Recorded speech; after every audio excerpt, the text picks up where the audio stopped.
Lisons ensemble dans le livre des Proverbes au chapitre 24, le verset 14. Proverbe 24, verset 14. Le sage nous dit: connais la sagesse pour ton âme.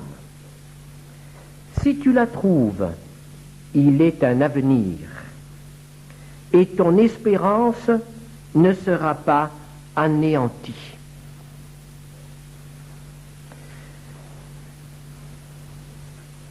Ton espérance ne sera pas anéantie.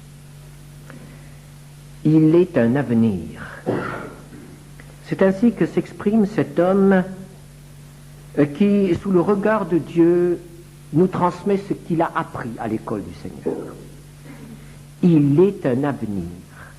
Il existe une espérance qui ne peut pas être détruite. Vous avez certainement été frappé au cours des dernières semaines par cette insistance du monde, que ce soit les chefs d'État ou les hommes religieux ou les économistes ou tout simplement l'homme de la rue, cette quête d'une raison d'espérer. Y a-t-il des raisons d'espérer? Et en cherchant bien, on en trouve une chez un homme qui lutte contre le cancer, on en trouve une auprès d'une femme qui essaye d'aider à surmonter la famine et la misère. On en trouve par-ci, par-là, quelques raisons d'espérer, mais comme il faut chercher. La note générale en cette fin d'année, en ce début d'année, est, comme aujourd'hui le ciel, au gris. Gris précédant l'orage. Le bilan, en effet, est bien pessimiste. Les pays pauvres, ce que l'on appelle les pays en voie de développement, ne se font guère d'illusions. Leur développement va toujours moins vite. Le retard sur les pays riches devient tel qu'aujourd'hui on ose enfin avouer qu'il ne sera probablement jamais comblé. Les pays pauvres s'appauvrissent, s'enfoncent de plus en plus dans ce qui va les paralyser définitivement. Et du côté des pays riches, on n'est guère prêt à leur venir en aide. Pourquoi? Parce que les pays riches, ou soi-disant riches, se sentent eux-mêmes menacés. Nous découvrons aujourd'hui une interdépendance qui est vraiment, qui peut nous faire peur. Nous nous apercevons que lorsque cela va mal quelque part en Afrique, ou lorsque cela va mal quelque part au Proche-Orient ou en Amérique, aussitôt nous sommes en danger, nous ici, dans notre pays, nous sommes en danger de ne plus être approvisionnés comme cela est nécessaire, que notre industrie s'arrête, que le pétrole augmente, que nos importations ne peuvent plus être payées. Nous savons très bien que l'inflation continue à un point tel que pratiquement on ne sait plus comment la juguler. Nous réalisons enfin que nous sommes depuis quelques années en pleine guerre économique, une guerre économique qui est certainement aussi, sinon plus dangereuse que la guerre classique. Et en politique? En politique, cela ne va guère mieux. On s'aperçoit aussi que cette fameuse politique de détente ou de coexistence pacifique est en réalité une couverture et que la guerre continue, mais que la guerre continue dans des foyers locaux. Une guerre au Proche-Orient, une guerre en Afrique, une guerre au Sud-Est asiatique, des petites conquêtes, et progressivement, un pays après l'autre est touché par la guerre. alors que dans le monde, alors que dans les grands discours, on prône la détente. Et les hommes commencent à ouvrir les yeux. Détente, mais laquelle? Coexistence pacifique, mais quelle paix? Il n'y a qu'une seule chose qui empêche encore la guerre totale, c'est la peur des conséquences d'une guerre nucléaire. Ah, s'il n'y avait pas la bombe atomique, il y a longtemps que la Troisième Guerre mondiale aurait éclaté. Mais cette arme nucléaire, tant qu'elle était en possession de quelques grands, il pouvait y avoir un équilibre, mais nous savons très bien que cette arme nucléaire est maintenant aussi à la portée des petites nations. Et que se passera-t-il lorsqu'un jour un chef politique, un chef d'État, emporté par l'orgueil ou par la folie, car les chefs d'État peuvent aussi être atteints de folie, défiera le monde et s'engagera dans cette guerre nucléaire que tout le monde redoute.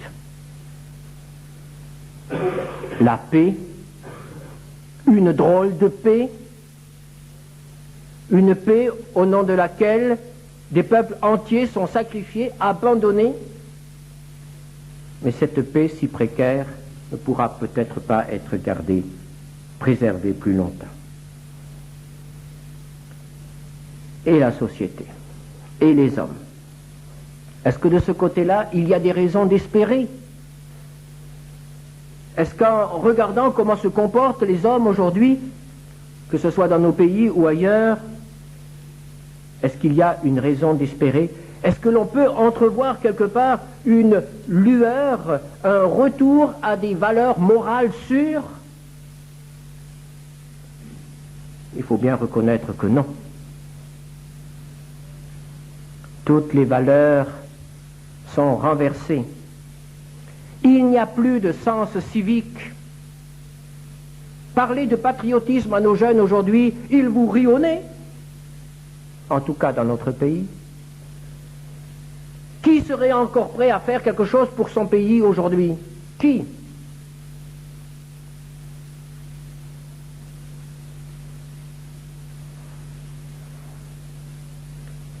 Parler encore de désintéressement, parler de bénévolat, parler de travail sans rémunération. Qui est encore prêt à faire quelque chose pour rien, gratuitement? Si cela continue, ce sera bientôt interdit par la loi.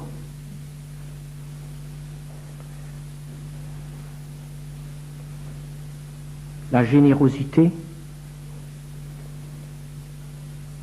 Qui est encore prêt à être généreux, à se priver de quelque chose pour venir en aide à quelqu'un d'autre?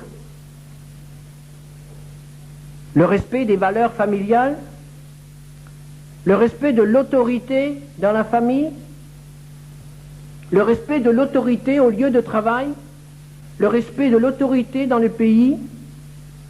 Où est-ce que l'on trouve encore cela? Et la conscience professionnelle, peut-on en parler? Est-ce qu'elle fleurit dans les ateliers, les usines, dans les bureaux? Est-ce que l'on trouve encore souvent des gens qui sont prêts à faire quelque chose tout simplement parce qu'ils aiment le travail bien fait, parce qu'ils mettent un point d'honneur à livrer du matériel qui est fiable? Et nous pourrions continuer. Et pour terminer, est-ce que nous n'avons pas été saisis d'un écœurement sans pareil en apprenant que ce qui est donné dans un élan de générosité, par exemple pour les sinistrés d'Italie, est utilisé à des fins politiques ou sert à enrichir certains qui sont là au levier de commande? Est-ce que des scandales de ce genre ne vont pas bientôt étouffer tout acte de générosité? Est-ce qu'au prochain appel Est-ce que nous serons encore prêts à donner quelque chose, sachant que plus de la moitié va se perdre en route et que dans des années, il y aura encore dans les régions sinistrées des tentes et des baraques, alors que l'argent a été donné, que tout a été donné pour que ces hommes soient relogés décemment? Est-ce qu'on n'est pas saisi d'un écœurement en voyant ce qui se passe aujourd'hui, que l'on puisse s'enrichir grâce au malheur des autres?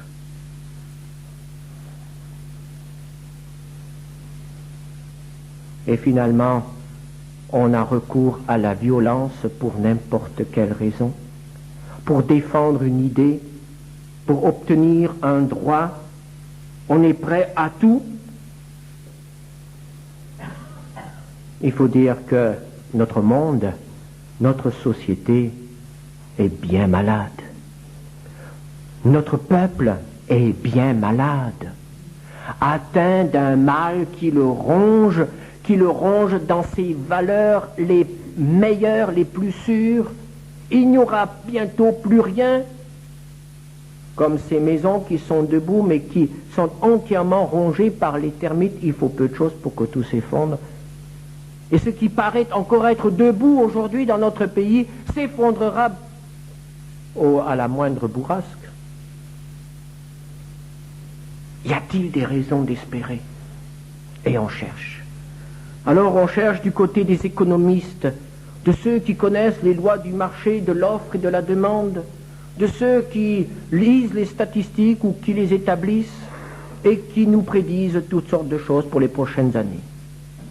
Et quand on lit les prévisions qui étaient faites il y a quelques années, par exemple, on nous disait que la France allait être en 1980 le pays le plus riche, au niveau de vie le plus élevé par tête d'habitants du monde.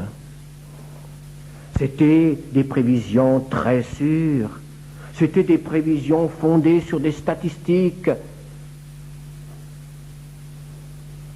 Aujourd'hui, les prévisions ne sont plus roses. Elles sont sombres. Et il y a une chose pour laquelle les économistes sont tous d'accord, c'est de dire que ce qu'ils avaient prévu ne se réalise pas. Et quoi qu'ils prédisent, ça ne se réalisera pas.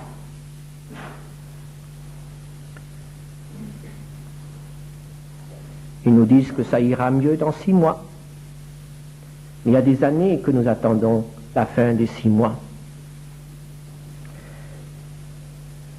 Ne leur jetons pas la pierre, nous ne saurions pas faire mieux qu'eux. Il faut tout simplement reconnaître qu'il est absolument impossible actuellement de dire ce qui va se passer dans quelques jours et dans quelques semaines. Absolument impossible.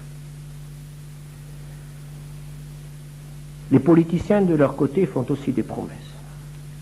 Eux, ils nous promettent de grands changements. Ils nous promettent le paradis. Mais nous savons bien que ces promesses-là, il ne faut absolument pas les écouter. Car trop de paradis se sont révélés être plus tard des enfers. Alors tournons-nous du côté des militaires. Ah, mais eux sont très clairs. Ils nous promettent la paix. La paix a une seule condition, c'est qu'on leur augmente le matériel militaire. C'est qu'on arme le pays jusqu'à l'extrême. C'est qu'on soit prêt à affronter tous ceux qui peuvent nous nuire ou qui veulent nous nuire. Ils promettent la paix et ils préparent la guerre. Alors il semble que ce monde, cette humanité qui s'embourbe toujours davantage dans cette peur de l'avenir, soit bientôt prêt à acclamer l'homme fort. L'homme fort qui va venir et qui promettra la paix et l'accordera pour un certain temps. Apportera des problèmes concrets, des réponses concrètes aux problèmes que personne ne peut résoudre. Alors l'humanité sera soulagée. Alors l'humanité acclamera ce sauveur. Alors dans le monde on s'écriera « Paix, paix !» Le bonheur arrive enfin. Et pour tous ceux qui connaissent la parole de Dieu, nous savons que ce sera justement cet homme-là qui précipitera la ruine, ce sera cet homme-là qui conduira l'humanité dans un temps de souffrance encore jamais connu. Alors que faire? Y a-t-il des raisons d'espérer? Du côté des hommes, certainement pas. Mais écoutons ce que nous dit la parole de Dieu. Dans le psaume 39, David s'écrit, psaume 39, versets 7 et 8, « Oui, l'homme se promène comme une ombre. Il s'agite vainement. Il amasse et il ne sait qui recueillera. Maintenant, Seigneur, que puis-je espérer ?» Cette recherche de l'espérance ne date pas d'aujourd'hui. Il y a bientôt 3000 ans, David posait la même question. Quand tout s'effondre, quand il n'y a aucun avenir d'assuré, que puis-je espérer? Que pouvons-nous espérer? Que pouvons-nous attendre? Y a-t-il une raison d'espérer? Maintenant, Seigneur, que puis-je espérer? En toi est mon espérance.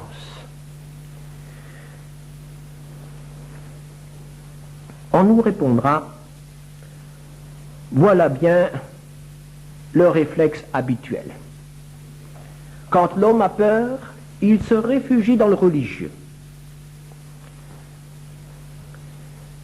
Il se tourne vers vers le surnaturel. Et c'est ainsi que le religieux peut dominer l'homme. Justement, le religieux profite de la peur de l'homme, de la détresse de l'homme pour se fortifier. Le recours à Dieu quand il n'y a plus aucun recours possible.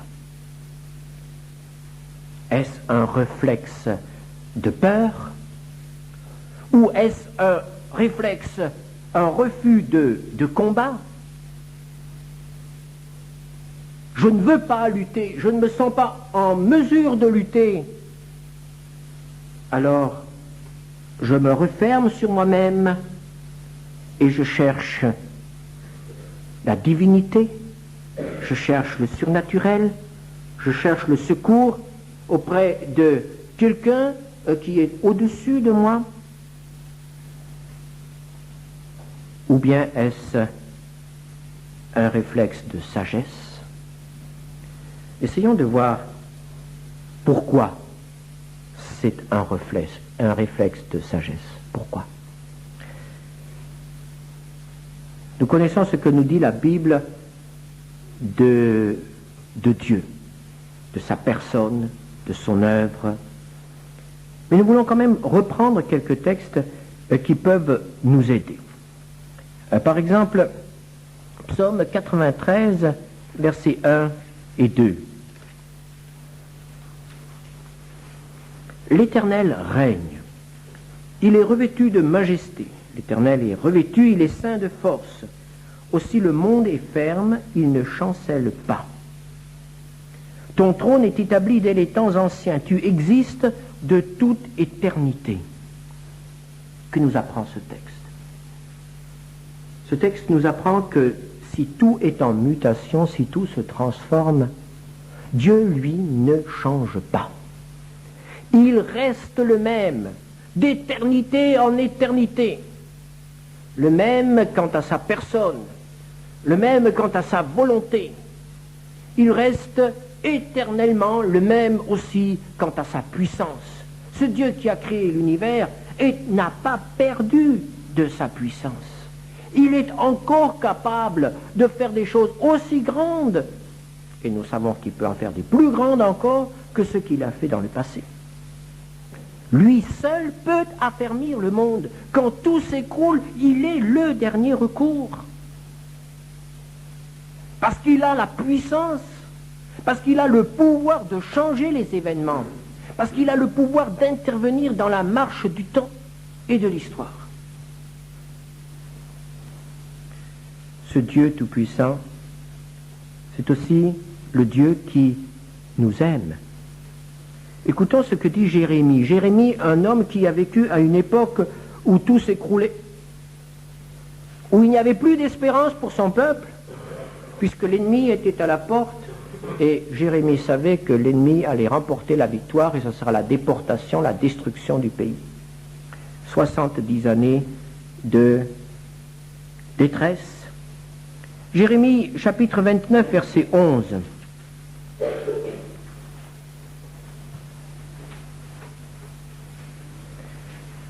Dieu fait dire à son prophète, « Je connais les projets que j'ai formés sur vous, dit l'Éternel, projets de paix et non de malheur, afin de vous donner un avenir et de l'espérance. » Notre Dieu nous aime. Ses pensées pour nous ne sont pas des pensées de colère, ses pensées pour nous ne sont pas des pensées de destruction et de souffrance, ce sont des pensées d'amour. Il veut que nous ayons un avenir. Il ne veut pas que nous passions nos journées à vivre sans espérance. Il veut nous donner une espérance. Et lorsqu'après la destruction de Jérusalem, Jérémie se trouve là dans les ruines de cette ville qu'il a aimée, lorsqu'il se trouve pratiquement seul, tous les habitants de Jérusalem ayant été déportés, il est là presque seul dans les ruines, dans la détresse. Il donne libre cours à sa tristesse, à sa peine, et soudain il dit, dans Lamentation 3, versets 21 à 24, nous commençons verset 19, « Quand je pense à ma détresse et à ma misère, à l'absinthe et au poison, quand mon âme s'en souvient, elle est abattue au-dedans de moi. Voici ce que je veux repasser en mon cœur, ce qui me donnera de l'espérance. Les bontés de l'Éternel ne sont pas épuisées, ses compassions ne sont pas à leur terme, elles se renouvellent chaque matin. Oh, que ta fidélité est grande! L'Éternel est mon partage, dit mon âme, c'est pourquoi je veux espérer en lui. » Y a-t-il une raison d'espérer? En Dieu, oui. Ce n'est pas une utopie, ce n'est pas de la folie, ce n'est pas le réflexe du pauvre, du faible, de l'impuissant, que de se réfugier auprès de Dieu. C'est l'attitude de la sagesse, d'aller à celui qui ne change pas et qui nous aime. Alors rappelons-nous quelques-unes de ces promesses du Seigneur, des promesses par lesquelles il s'engage envers nous, dans Hébreux 13, verset 5. Ne vous livrez pas à l'amour de l'argent, contentez-vous de ce que vous avez, car Dieu lui-même a dit, je ne te délaisserai point et je ne t'abandonnerai point. Quand nous voyons que les prix augmentent, quand nous voyons qu'il devient de plus en plus difficile d'atteindre la fin du mois, il est bon de savoir que Dieu s'est engagé à ne pas abandonner celui qui se confie en lui. Oh, il se pourrait que nous soyons obligés de renoncer à certaines choses, à un certain superflu, à une certaine richesse. Il se peut que nous soyons obligés de revoir un peu les menus de la semaine. Mais le Seigneur ne nous abandonnera jamais. Nous aurons chaque jour de quoi nous nourrir si nous lui faisons confiance.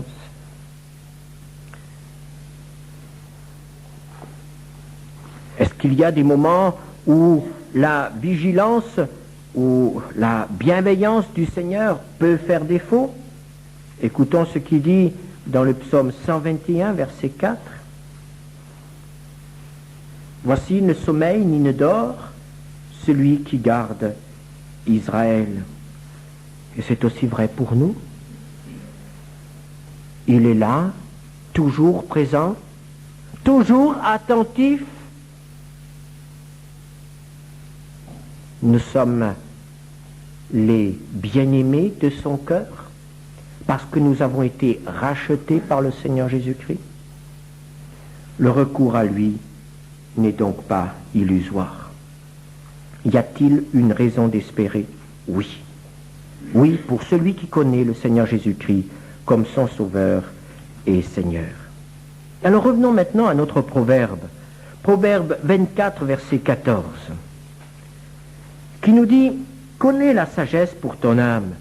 Si tu la trouves, il est un avenir et ton espérance ne sera pas anéantie. » Il n'y a aucune raison d'espérer dans les hommes. Mais il y a une raison d'espérer quand nous portons nos regards vers le Seigneur. Alors nous comprenons maintenant ce que veut dire le sage. Quel est ce trait de sagesse? Quelle est la sagesse qu'il faut connaître? La sagesse qu'il faut connaître, c'est de se tourner vers le Seigneur dans les temps difficiles.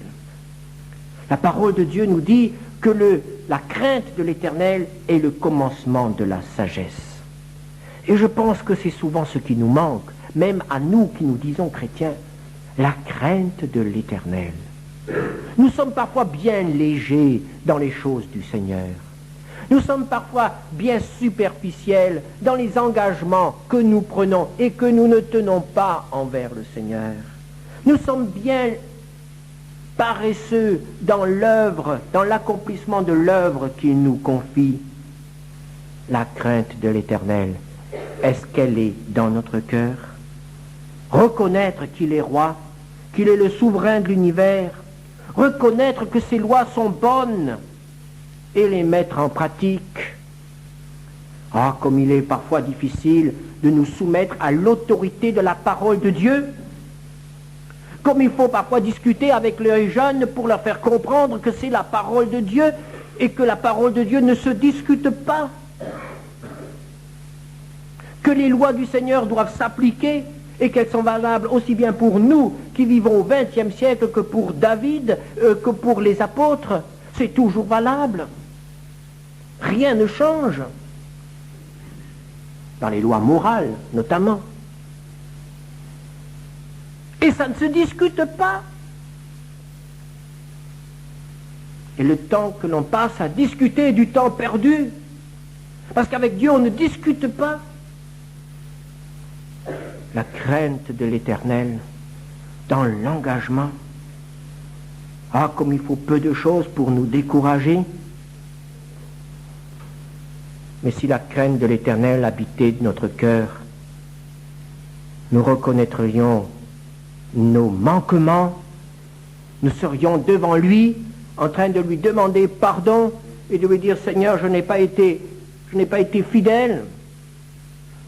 Seigneur, je n'ai pas été humble comme tu me le demandes, je n'ai pas été obéissant comme tu me le demandes. »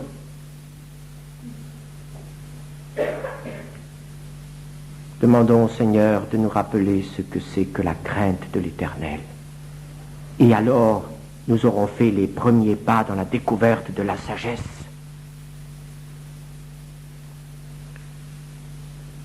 Et cette sagesse nous poussera alors à une consécration plus profonde. Voyez-vous, en montagne, quand on se promène dans des endroits, dans de belles prairies qui n'offrent aucun danger, eh bien le groupe s'éparpille un peu, chacun marche à son rythme, chacun jouit de la promenade. Et puis soudain vient un passage difficile, un passage dangereux. Alors, que se passe-t-il? Eh bien ceux qui ont de la sagesse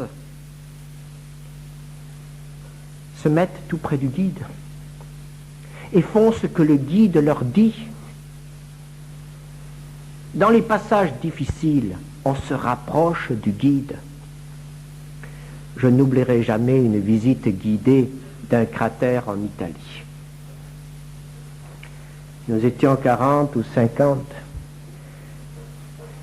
et le guide nous a dit « Maintenant, il faut faire tout ce que je vous dis. Nous allons entrer dans le cratère. Mettez-vous par deux. On n'a plus trop l'habitude de se mettre par deux, n'est-ce pas?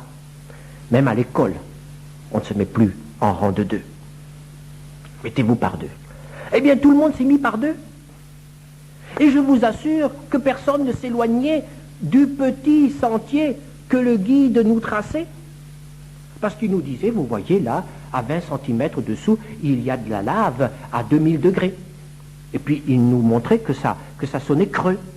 Et je vous assure que personne ne s'amusait à courir comme un lapin dans le cratère. Oh non, aucun danger. Jamais groupe n'avait été aussi discipliné. Pourquoi? Pourquoi? Mais parce qu'il y avait du danger. Et aucun de nous ne se serait mis en tête de franchir le petit fil de fer barbelé qui entourait certaines zones. On ne s'en approchait même pas du fil de fer barbelé. C'était pas nécessaire. Et je vous assure qu'il n'y avait personne qui commençait à discuter pourquoi ce fil ici, mais moi je veux aller de l'autre côté. Bien, vas-y. Quand il y a le danger, on se tient près du guide. C'est cela la sagesse. Et la folie, c'est de faire à sa tête. Et mes frères et sœurs, je crois que ce sera le signe caractéristique des prochains temps. Les sages dans l'Église se rapprocheront du guide, du Seigneur. Les insensés continueront à faire à leur tête, à leur risque et péril. Et nous allons au-devant d'une période où il y aura des dégâts. Car le jugement, nous dit la parole de Dieu, doit commencer dans la maison de Dieu. Et si nous sommes persuadés que nous entrons dans un temps de jugement, il n'y a que ceux qui marcheront tout près du guide, qui obéiront au guide même quand ils ne comprennent pas pourquoi ils doivent obéir, et qui ne passeront pas du temps à discuter et à contester, ce sont ceux-là qui arriveront au but. Les autres n'y arriveront pas.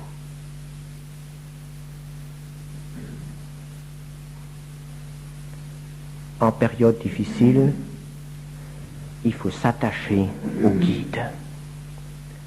Et c'est ainsi que le tri se fera aussi dans l'Église. D'un côté, les dilettantes, les promeneurs, qui cherchent leur propre intérêt, et de l'autre côté, ceux qui sont prêts à payer le prix et à aller jusqu'au bout. Ceux-là seuls font partie des vainqueurs. Ceux-là seuls arriveront au but. Ceux-là seuls ont une espérance. Il n'y a de raison d'espérer que pour celui qui se consacre totalement au Seigneur. Et alors cette espérance ne sera pas anéantie, parce qu'elle est le Seigneur Jésus lui-même. Et dans cette marche avec le Seigneur, nous puiserons la force, nous puiserons la joie, nous puiserons la sécurité, nous puiserons la vision dont nous avons besoin pour aller de l'avant. Et s'il faut traverser des épreuves, si nous avons à souffrir dans notre chair ou dans notre âme, le Seigneur Jésus-Christ sera alors près de nous. En ce début d'année, il y a des raisons d'espérer. Ah oui. Et plus que jamais, parce que nous réalisons que le temps du retour du Seigneur est proche. Parce que nous réalisons que maintenant ça devient sérieux. Parce que nous réalisons que nous sommes près du but. Il y a des raisons d'espérer en ce début d'année, mais seulement pour ceux qui iront jusqu'au bout. Et bien que le Seigneur nous accorde la grâce de nous retrouver tous au but, même s'il tarde, que nous y soyons tous lorsqu'il reviendra. Amen. Seigneur notre Dieu, nous te rendons grâce pour ces raisons d'espérer. En étant lucide et en voyant ce qui se passe dans le monde, nous comprenons que beaucoup se découragent et que beaucoup pensent que maintenant il faut que chacun se débrouille soi-même, même s'il le faut par la violence. Mais ce n'est pas cet esprit-là qui nous anime si nous t'appartenons. Au contraire, nous comprenons que maintenant il s'agit de nous engager totalement à ton service.